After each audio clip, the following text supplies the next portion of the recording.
Well, I'd like to thank the Climate Registry for organizing the Pavilion, and I'd also like to thank our panelists for joining us today. I know it's been a really interesting week here, and everyone's extremely busy, but thanks for making the time. And I'd like to thank the people who've joined us today, Lloyd and friends, to discuss agricultural innovations as an engine for climate adaptation, economic impact, and trade. Farm Journal Foundation is a farmer-centered, nonpartisan organization working to advance global food and nutrition security, conservation, and rural economic development through agriculture.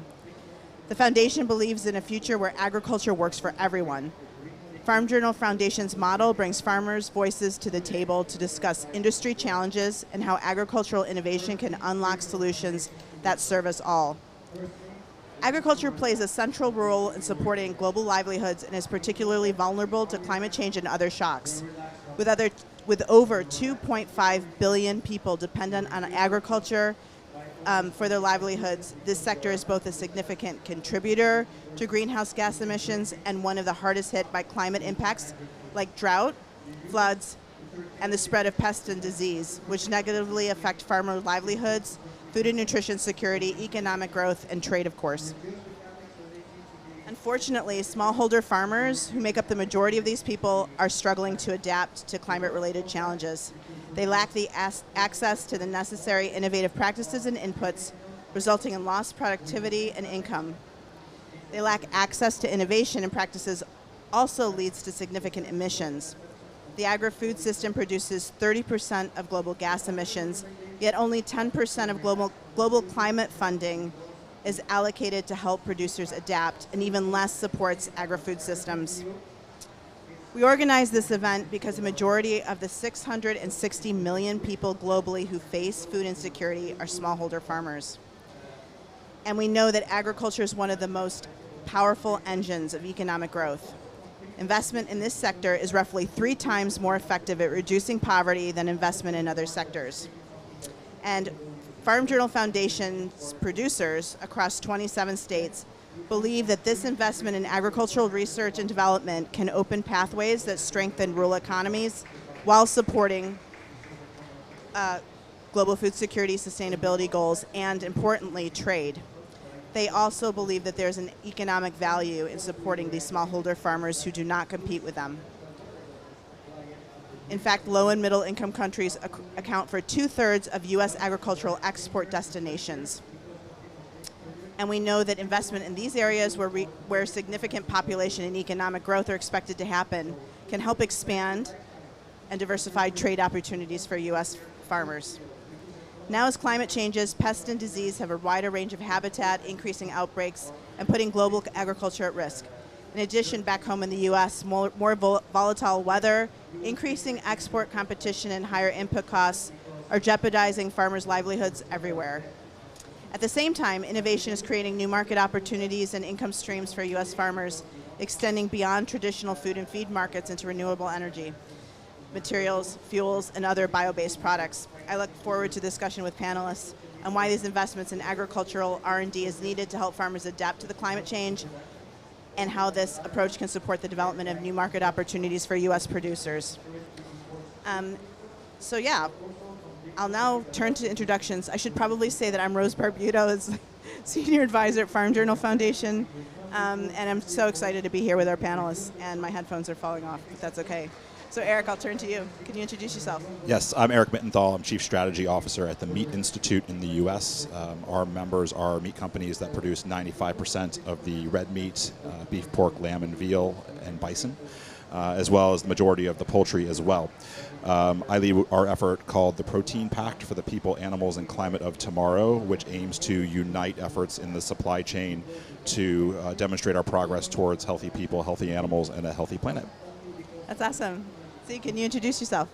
So I'm Sig Snab from CIMMYT, and so we are the International Maize and Wheat, so that's corn for the rest of us, and wheat center for the world. So we're based in Mexico City, but we have some 40 offices around the world, and there's about 9 countries where we work really closely with smallholder farmers. We work in the Global South, but spoiler, 70% of wheat in the U.S. comes from our genes. So I think it really, right there, tells you technologies, innovations make a difference For sure. for And can everyone. you just mention that you represent like this broader CGIAR system? Yeah, so I should say I'm the program director for the Sustainable Ag Food System, so I do everything that's not breeding, but we help get seeds out to everyone with CIMMYT. But CIMMYT is one of 13 centers that really work with different commodities, different agricultural systems around the global south. I think James has his own mic. James, you have to hold it up, otherwise we can't hear you. I'll try that. Thanks, James Glick with the Plant-Based Products Council, the Executive Director. And we're a North American-based advocacy organization that has membership that spans the value chain. So everyone from growers, folks like Iowa corn growers, through large manufacturers, to folks who interact with the consumers. Think about packaging products that consumers purchase and buy, all unified around circularity and looking at products that are made from plants in new and novel ways. The other thing that's unique about kind of who we are and our members is we're feedstock agnostic. So as we think about global conversations, it's being thoughtful about maybe in North America it's soy-based or corn-based that makes sense. Elsewhere in the world, here in Brazil, we've got companies that are operating with sugar as the feedstock. Hi everyone, my name is Maddie Hokinson. I am a pig and cattle farmer in Minnesota. I also serve on the Minnesota Board of Directors for Minnesota Pork. And on our farm, like I said, we have pigs, cattle, crops. We also do transportation, and I am proud to be part of the 7th generation of that business. Nice, that's awesome. So I'll get us started with our first question to Eric. And Maddie, if you'd like to answer this as well. But how have investments in ag innovation for livestock producers unlocked climate solutions in the sector? Yeah, there's a great deal of investment and technology being worked in the animal agriculture sector right now, and really, I get asked frequently, what is the solution to improving the climate impact of animal agriculture? And the reality is, there's not just one solution. There are many, many different pathways to drive improvements, and the pathways that we use really are often context specific. What may work in one context may not work in another context. You might need a combination of technologies and resources available, and so it's really critical that we look at all of the above. For us, it includes genetics and vaccines and feed additives, and so there are a lot of different opportunities. One thing that we've been working on related to genetics is trying to be able to measure the impact of lower emissions pork and pigs, and how are we able to track that through the supply chain. So we know that from a genetic perspective, there are ways to have lower emissions animals. And so we want, as companies are adopting those, to be able to give them credit. We want farmers to be able to get credit. And how are we able to continue to track that through the supply chain? On the beef side, there's a great deal of work going on, again, across all of those different avenues. And one of the ways that we're trying to advance that is working with the U.S. Roundtable for Sustainable Beef, where they have a research roadmap currently that is focused on what are the key research priorities that we need to achieve to advance progress, particularly as it relates to climate, and how can we do that across multiple universities. So one of those universities is kind of the hub for it is Michigan State University, where Sig is from originally, and we have a great opportunity to unite work that's occurring in many different universities around the U.S. so that is working in a consistent fashion and trying to create data in a consistent fashion that benefits the producer. And so the producer will be able to have meaningful data at their disposal that they can value, make decisions for their own operations based on that, and then our members are able to take that and apply that to their businesses and be more effective in how they're reporting what they're doing, and everybody wins in that scenario. And so it's just at the initial phases of that project, but where it lands will make a huge difference in terms of climate impact and the ways that we're able to measure that moving forward. That's awesome. And Steve, can you talk about some of the innovations at CGIAR that are having impact, that are helping farmers adapt and also reducing emissions? So absolutely, because these have been highlighted over in the ag innovations. I think it's called Growing Innovations. The innovation showcase. Yeah, together. So includes things like corn that is stem borer tolerant, disease-resistant sorghum, increasing yield and drought-tolerant corn, and it really takes all of these types of genetics working together with ag advisories, with like bundled innovations, including coming up with more markets that, again, it needs the verification. So CGIR is working in all these different levels because we are fortunate to have trusted with some of the genes of the world, right? The seed diversity for many of the important world crop trust really and FAO have the mandate, but we have a lot of the seed banks, and we support our partners and national organizations around the world with those seeds. But if we don't get that seed banks out into the world, if we don't deliver on them to make sure that they are actually providing the more sustainable production systems. And it's really great hearing about, these are also about fiber and oil as well as, of course, food for the world. As you said, smaller scale farmers, often some people estimate. Can you raise your Sorry, thing? I don't know. around 50% of the food security is often in these smaller scale farmers. But I think what's more important is these are engines of growth.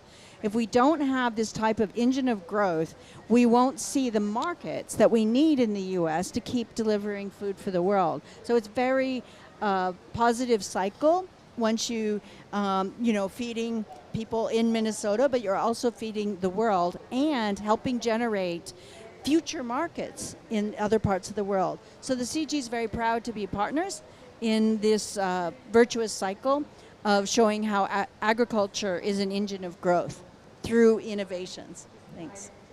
That's awesome. And I'm sorry. Oh my gosh, Maddie, I should have asked you to add on to Eric's answer. No, I'll give you the floor now, though. I think Eric did a great job at kind of going through a lot of what livestock does to and what we're contributing to in research and advancement for sustainability. But I think just to go off of what you're talking about, trade is a very important part of agriculture, as we all know.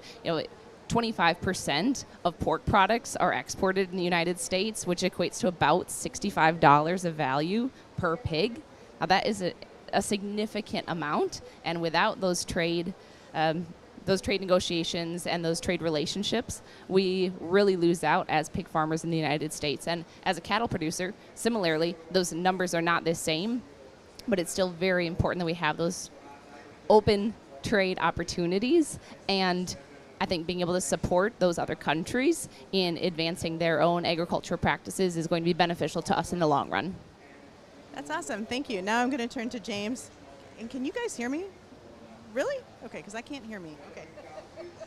Which is something. I'm trusting you all.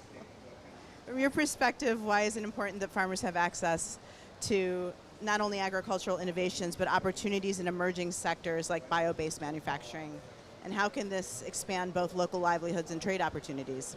Yeah, and I think as we think about agriculture broadly defined, and excited to be on a panel with a grower, that innovation spans the entire value chain, right? And so it does start, you're talking about the research side and the seed technology and input side, but also on the demand side, right? We've seen a lot of demand from biofuels in some places, and kind of in the bio-based product space, looking at new opportunities for markets for our growers. The conversation around trade is always an exciting one, but particularly as we think about like North America, some of those opportunities on the crop side haven't been as reliable in the recent past as they once were. And so thinking about supply chain resilience as well, looking at demand closer to home for manufacturing of these types of products is good for the grower, and also good for those of us downstream, the consumers.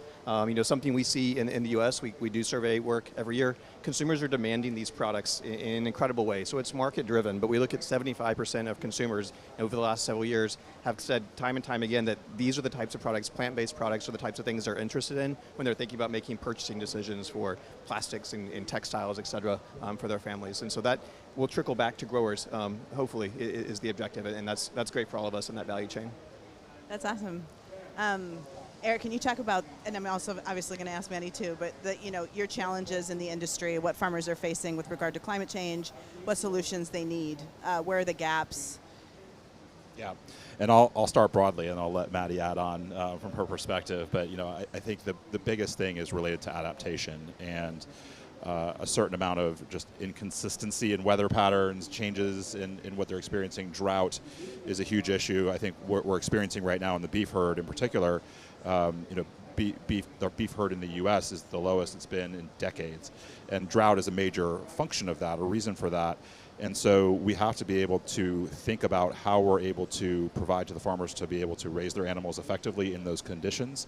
We don't know when that's going to change, and there's a great deal of work occurring to help build the herd over time, but that takes time, it takes technologies, it takes resources. And so I know our government is prioritizing that, but really making sure we're honing in on the most important things that we can use to be most effective and make sure producers are getting value and able to grow their herd effectively that way, I think is the biggest thing right now on the beef side. Yeah, Maddie. Yeah, add on to that on the hog side. I think probably more of a story of where we've evolved back in the 90s was when we began raising our pigs indoors. I think that's not us, no? I don't think so.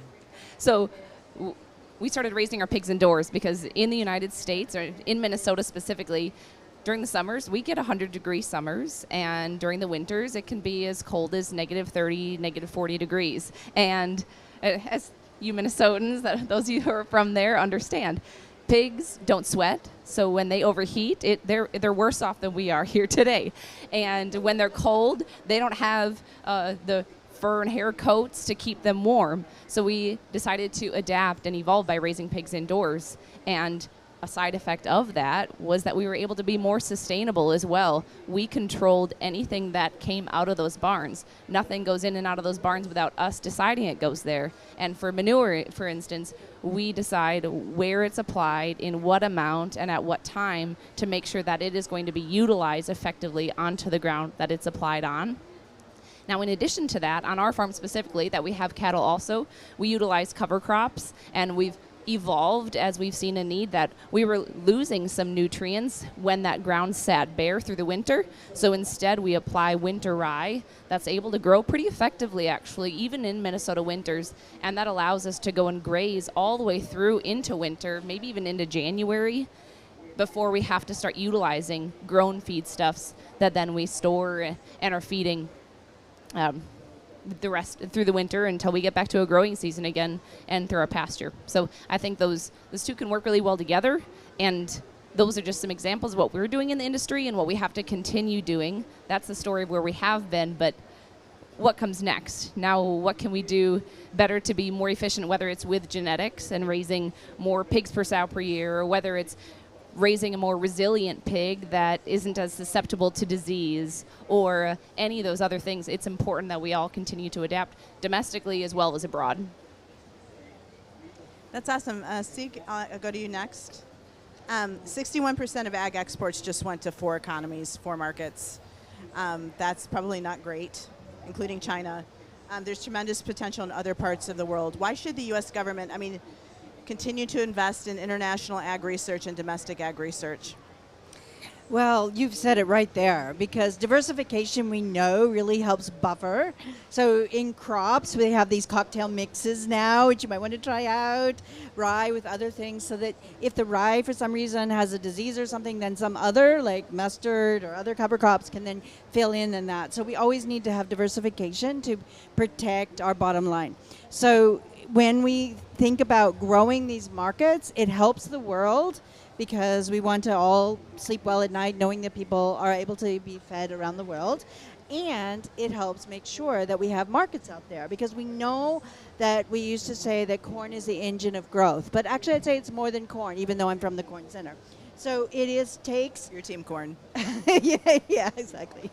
So it really takes having really viable economies out there. And so we know that this starts with agriculture, And diversified agriculture has all of these goods, especially as we move into a less predictable world. And I just have to say one plug also for soil health. What we're learning about soil health in the global south is actually really being used now more and more in the global north too. They always feed each other, right? So we're learning different types of using drones for delivering nitrogen in the right time and right place in Nepal. Then people actually try that. In Washington State, I was with some vineyard people that were actually talking about we have to get with sustainability they're not quite sure how they're going to brand it, but California's gone there.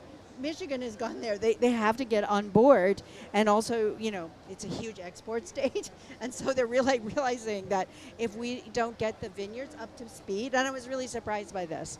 Right. But this was over some really nice wine from Michigan and Washington. We were having both. I think they're doing something similar, weirdly, in Virginia in the vineyards. Oh my gosh, yeah, seriously? It's like but with pesticides, like the timing matters, and you use less, pesticides if you use it at the right time, that kind of thing. Yeah, and you have to build the soil organic matter, the health, in order to help buffer that. Whether it's a sandy soil or a clay soil, it really comes back to the soil health. So we're all learning that together. That's exciting. Thanks. And then James, how do you see agricultural innovation and bioeconomy working together to strengthen climate resilience and rural economies? We've heard some great examples from the research side and from the grower perspective, I think, about the progress that's being made kind of on the grower level. And I think as we look downstream, that same progress is really key, as we think about some of these new products, right? To me, the most exciting ones are those that are used back on the farm. I think about a bio-based plastic mulch that's used on some specialty crop operations. I think about some of the lubricant products, some of the degreaser products that are necessary with any farm machinery, but DeWalt has some great products and others as well that are based off of soy oil. And so you look at that full circle. It's grown on a farm, it's turned into a product that can be used back on the operation. The other thing I think about as we look at the benefits, growers see this not just on their operations, but downstream. We see quite a bit of investment in the development of these types of products. I think about National Corn Growers Radical Corn Challenge. So they're incentivizing new markets, but new markets that have a benefit to the climate. I think about 7 soy states are invested in arable labs in Ohio that's developing things like the lubricant products I mentioned. So I think there's quite a bit of benefit there, but particularly when you look across that value chain. That's awesome. Okay, next question for Eric and Maddie. The agri-food system produces 30% of global greenhouse gas emissions, yet only 10% of global climate funding is allocated to help producers adapt, and even less, 7% supports agri-food systems. What is your message here at COP on the need for more investments in agriculture to make it a more sustainable, climate-friendly sector? So we've been asked at COP from Animal Agriculture, why are you here? Which is always a fun question. That gets to the answer to your question is, animal protein is in high demand around the world. That demand is only increasing and is only going to continue to increase. And so we have to be able to produce animal proteins as efficiently and effectively as possible with as low impact as we possibly can. And so that's the message that we want to bring to COP is animal proteins are part of the sustainability solution.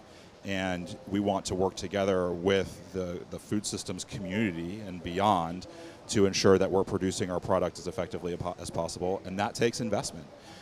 It takes partnerships, it takes collaboration and working together across supply chains and with different actors.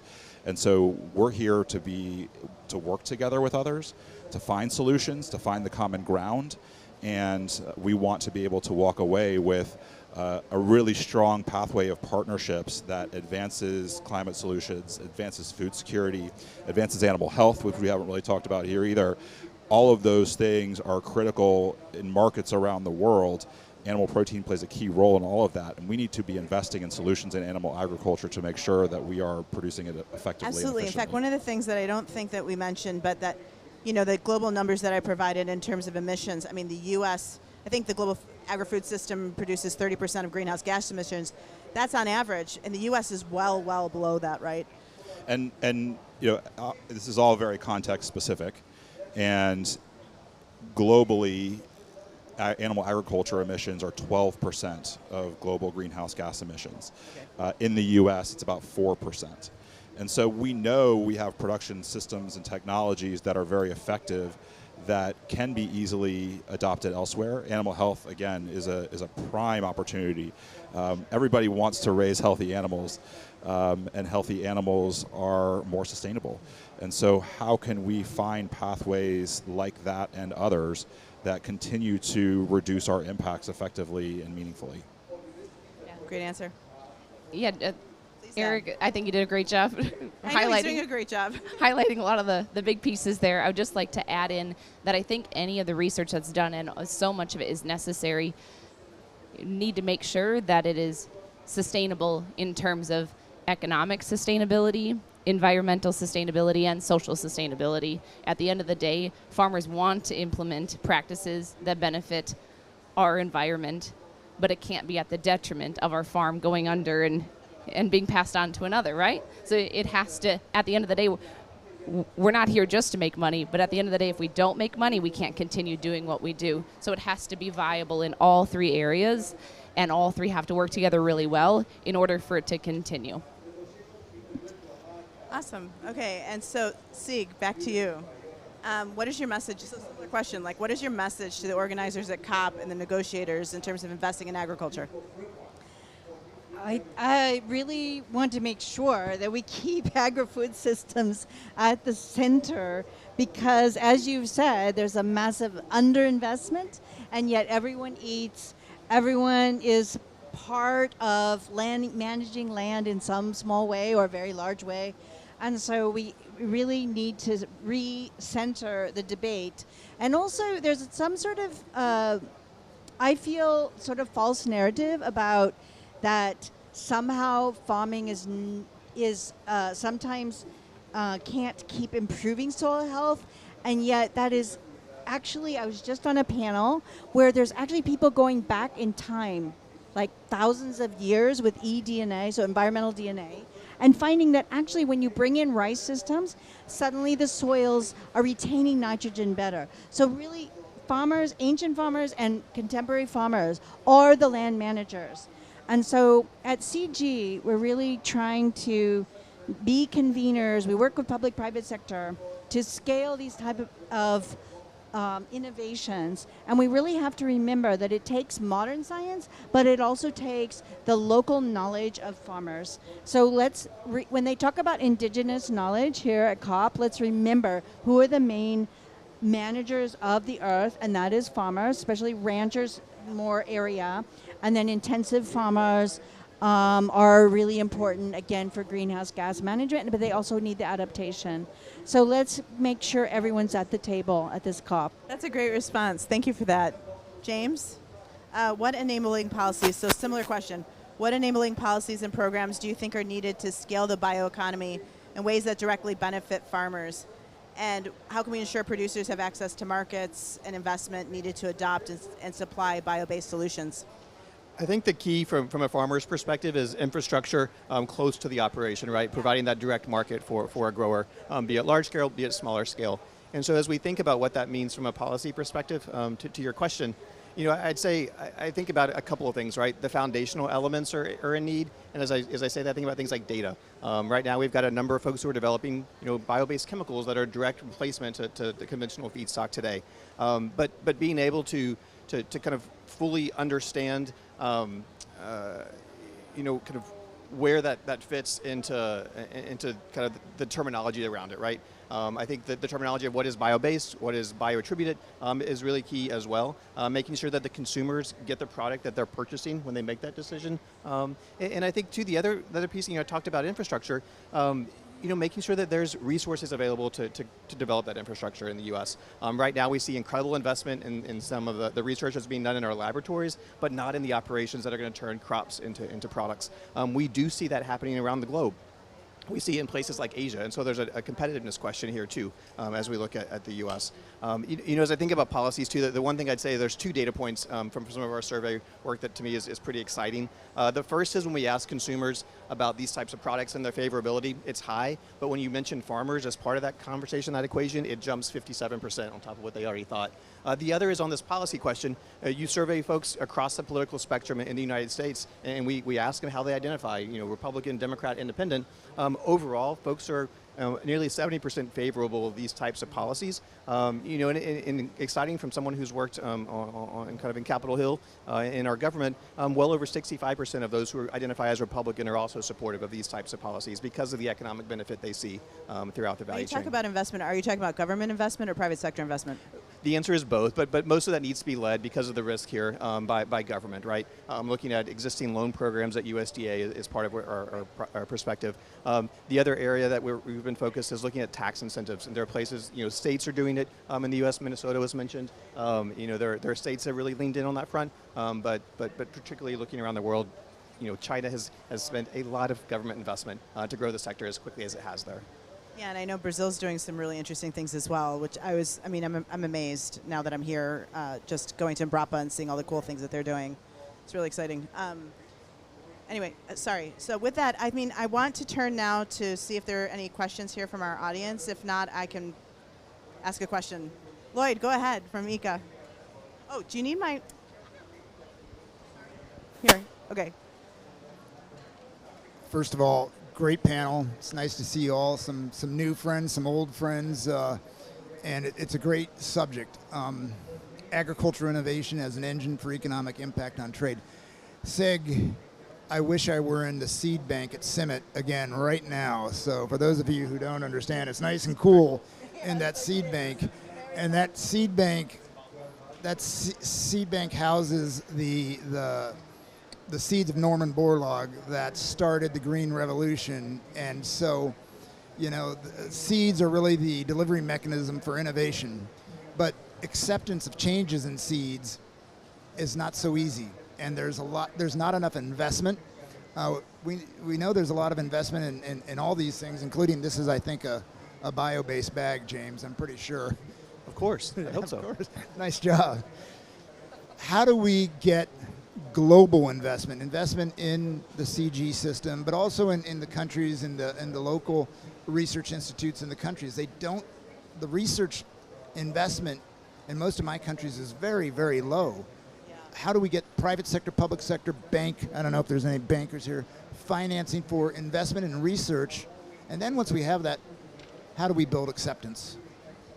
So I think this is one of the really big questions of the day, because I'm seeing my own nephews being skeptical now about innovation and science, right?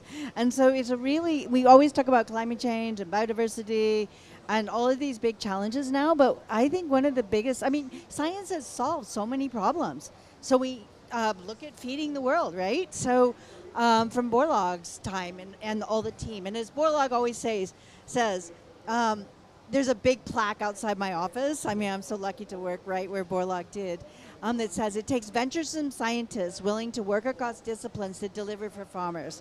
So it is this genetics, but it's also the delivery, working with public and private sector. But I would say, really at this point in time, we need to get the message out how science innovation has delivered and is delivering.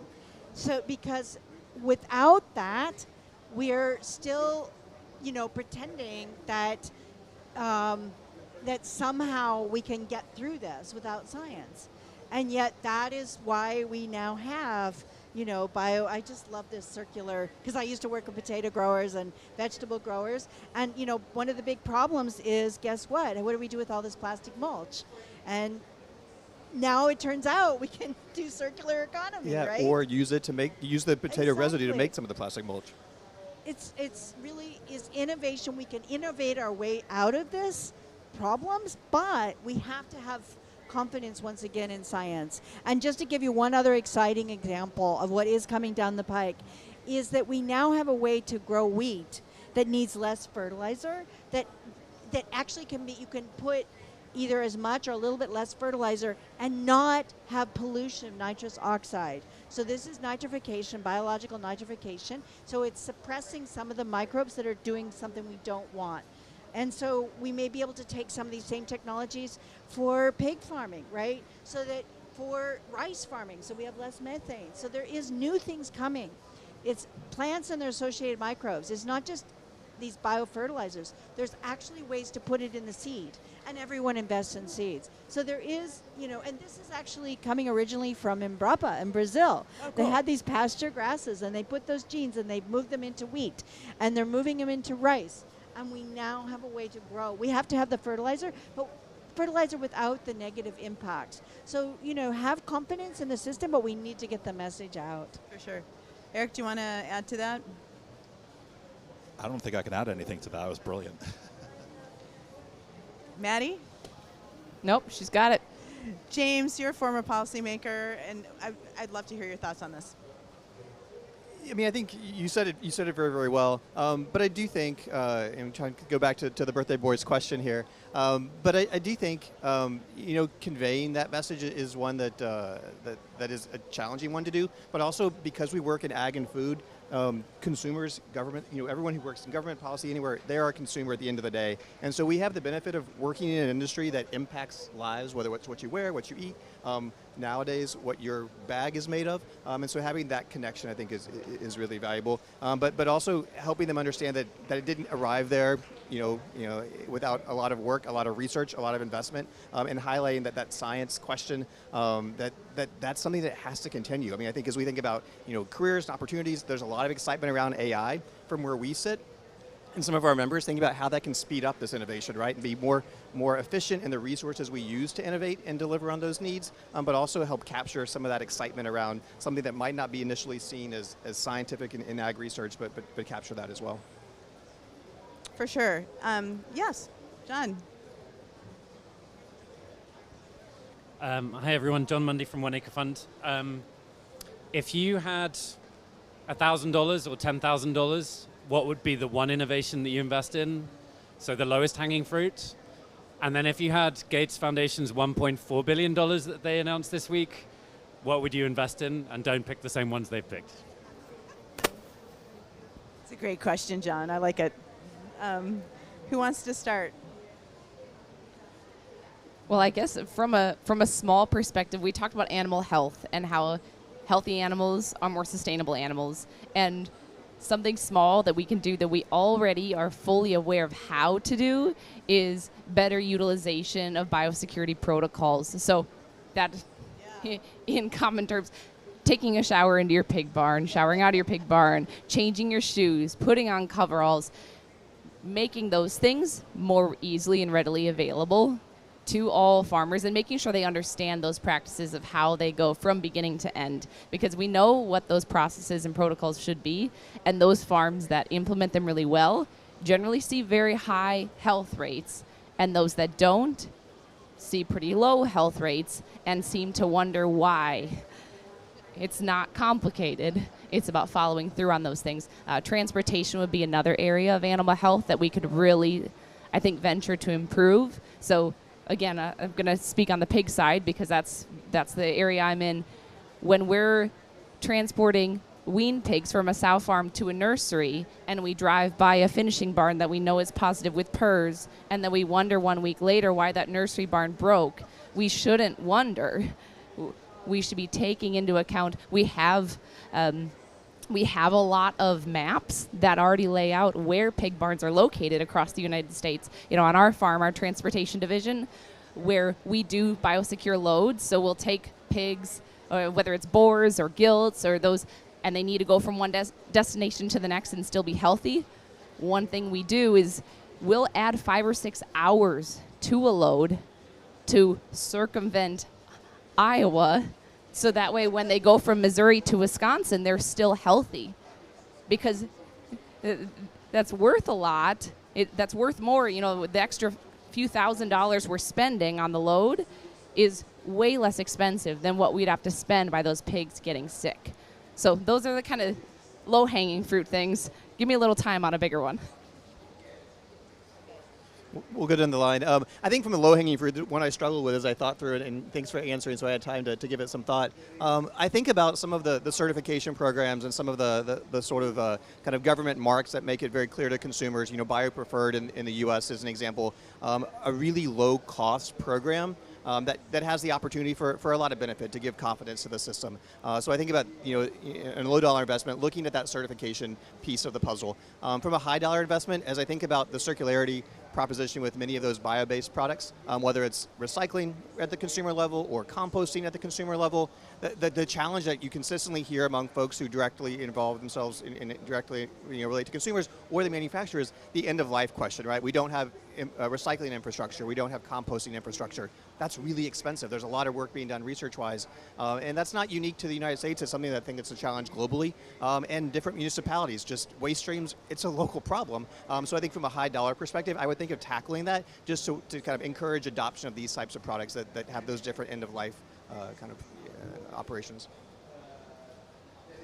Wow, I'm learning whole new things here. It's really quite exciting, I didn't right, think John? about We end don't of think life. about this day to day in the 1 acre farm delivery to farmers. But I would say probably for low-hanging fruit, it's getting carbon markets that and sustainable sourcing that works, and then getting that story out. Use cases where we've actually done monitoring and evaluation and verification so that we can sell the story and really get the story out that farmers should have to be paid to improve their soils. Of course, there's some long-term benefits, but to get them over the hump, and particularly some of the poor farmers on the planet, we really do need to make sure that we're like almost there, all the pieces are there, but we need to get some of these sustainable sourcing value chains in place in even remote areas and then tell the story to the world. So that's like low-hanging, although, yeah, it'd be nice if it happens in my lifetime, but anyways.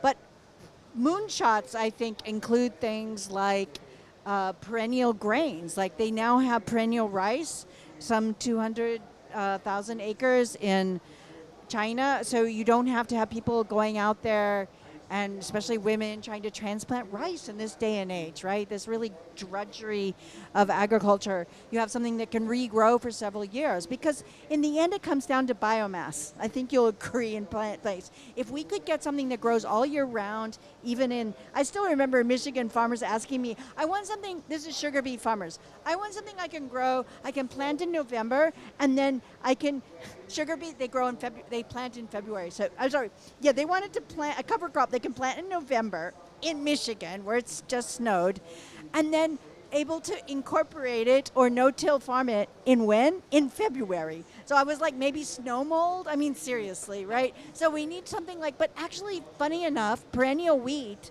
we did find it's like rice, rye, right? It will start growing every time it gets above 32 degrees. And so something like perennial wheat, you could plant it for 5 years and it would produce so much more biomass. You could graze it, right? And you could produce a crop off it. Wouldn't that be nice? So we do need some brand new things, and it might be something else, something that solubilizes phosphorus, plants with microbes that solubilize phosphorus, because right now, 80% of our phosphorus fertilizer doesn't get reused. And people it's like, oh, but do you want to mine it? I'm like, yeah, heck yes, I want to mine it. And then, because we mined it originally, put it in the ground, and then we can't use it. So let's be able to reuse phosphorus, nitrogen, and produce more biomass. So yeah, so there's some great moonshots out there. Let's try some of those too. Eric. So from a low dollar perspective, my head focuses on education and materials to educate different audiences, whether it be particularly within the producer community in terms of what best practices can be utilized and how to take advantage of those. I'll give an example for us on a food safety specific opportunity, and sustainability is holistic, and food safety is included within that. We had a major listeria outbreak last year that made people sick, and people died, and this should never happen. And we know that we know how to prevent listeria. We created a listeria education resource this year, a couple of food safety education resources, one listeria specific. We released it within the last couple of months. We've already had 1,000 people use it. And low cost, high demand, saves people's lives. And so that can easily be applied to other best practices in other sectors. And so from a low cost perspective, that's where I look. From a high cost perspective, I think maybe this is what they're already doing, probably is, but I mean, I think genetics is where the opportunities are. And genetics provide long-term variability to be able to figure out solutions to challenges, and so that's going to be the way that we solve a lot of these challenges, and certainly that's a large investment involved there. Yeah, on the high-end side, John, I would probably, along those lines, I think trait mining, the collections in the gene banks, I think that across the board, whether that's USDA gene banks, CGIR gene banks across the board, because I think we have like only a few percent. Jane Silverthorne mentioned at one point that like only 4% of the gene bank material's actually been trait mined. Yeah, and so there's a lot of great genetic information there that can be utilized to improve varieties, whether it's crops or livestock collections too, right? For heat stress and everything else, and get the traits that we need for farmers. So there's a lot of exciting stuff, but not enough funding's been actually given to actually go through those collections and figure out what's in there. But that's a great question. And on the and then of course I'm wondering how AI can play into that. Maybe that'll bring the costs down, because I know it's been prohibitively expensive to actually do that in the past. Great. Does anyone have any more questions? And I'm also wondering more about like just we have a couple more minutes. And maybe I'll start with Maddie, but as a farmer, your trade, like what are you concerned about going forward, and how do you think innovation can help on the trade side? Because I know that this is like the reason why we had this panel specifically focus on trade is because we know that that's what farmers back home are concerned about. And in terms of investing more in smallholder agriculture and CGIR, we know the opportunities, right? We know a lot of the, 2/3 of U.S. exports go to developing country markets, and we know that agriculture, growth in agriculture, actually helps for people who want to eat more meat products. They'll eventually want to import U.S. products and processed products. So can you talk about like the concerns on the trade side and how you think innovation can support the expansion of markets? Yeah, I think one thing we have to consider with trade and innovation is the acceptance of those new innovations. So, for instance, if I'm going to go back a little historic, ractopamine is something that used to be very broadly used in the United States in the pork industry to help add lean muscle onto the pigs toward the end of their finishing phase before they would go to market. And China determined that wasn't what they wouldn't take any pigs with that, and that was okay. But because they were a big player in our market, then we no longer used ractopamine, and that made a big shift. Even though that was an advancement and an area of innovation that could make us more efficient, we don't use it because it wasn't accepted. And we're currently seeing a couple of potential innovations in genetics in the United States that could be very helpful and be more sustainable, make some big advancements. But the concern is whether domestically our consumers are wanting to consume something that is gene edited or having whatever other innovation done, or whether abroad that's going to lead to non-tariff trade barriers, because that really impacts whether we are able to go and have our product get to the end consumer. So I guess that would be just a consideration. At the end of the day, we can innovate all that we want, but we have to think about who is consuming our product, and if they don't want what we have, then we have to change what we have. Because it's kind of like when we're deciding what to buy at the grocery store or what we're going to buy at the clothing store, if what they have isn't what we want, we're not going to buy it. So, Sig, do you want to add to that? Well, I think what you just said a minute ago there about that we need to see investments in not just like how do we get the genes out, but also the messages out. Like if we've come up with a really cool innovation in Nepal, how do we get it? So I think the CG can be a convener. And one reason I'm at CIMMYT is that my boss, Bram Govertz, the DG of CIMMYT, is very much about public, private, and civil society working together. It's about partnerships. So I think that extends to getting, building, again, agriculture is the engine of growth so that we can see trade that because, you know, the middle class is growing and wants poultry everywhere as a This first is- step. yeah, that's the and then point. pigs. And so and many other crops and animals. But the point is that this is shifting what we grow around the world, and if we don't make sure that the genetics follow that and that the innovations scale with that, then it won't be sustainable in other parts of the world, and that they won't have the demand that's needed there. Sure.